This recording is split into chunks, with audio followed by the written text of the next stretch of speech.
Hey everybody, Coach Shore here. Now the other day, the Atari 400 Mini went on pre-sale. Now this was something that when I first saw it was coming out, I immediately dismissed because the early Atari computers, I never had any experience with them, so I had, no thoughts on them, no attachment, no nostalgia for them. So immediately dismissed.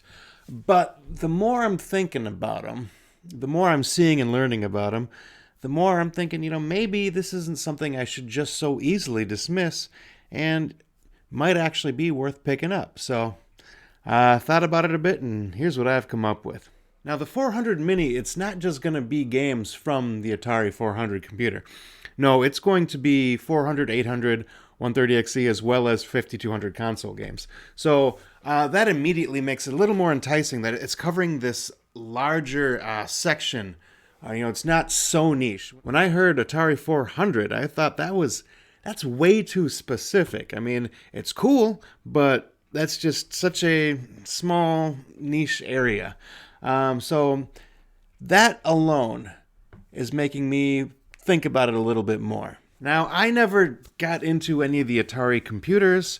Never had any real experience with them.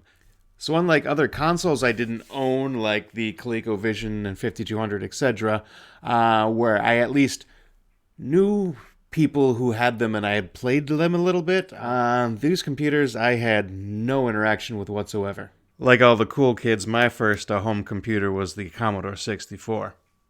But now that I'm thinking about it, that is an entire area that I don't know about, and I would be interested to have a little more experience with. I don't want to actually have to go out and try to locate those computers and hook them up, see if they work, fix them if I got to. This is a perfect way to get that experience of playing that generation of computer games without having to worry about finding one that works. And it does come with 25 games built in.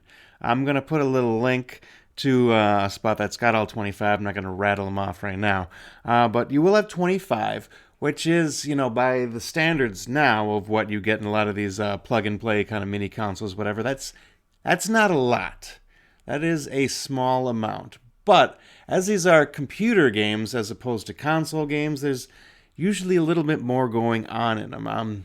There's a couple I'm more interested in, like Henry's House and Airball. And I see, of all games to throw in there, O'Reilly's Mine.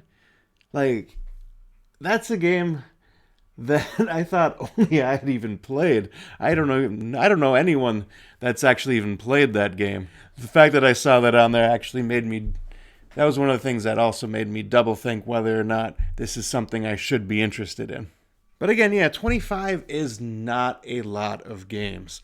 But just like most of the consoles now, especially these plug-and-plays, there's going to be ways to mess with them. You're not going to be able to plug in carts. Yeah, this is a Vectrex cart, okay? I don't have an Atari one. But what you are going to be able to plug in is a USB.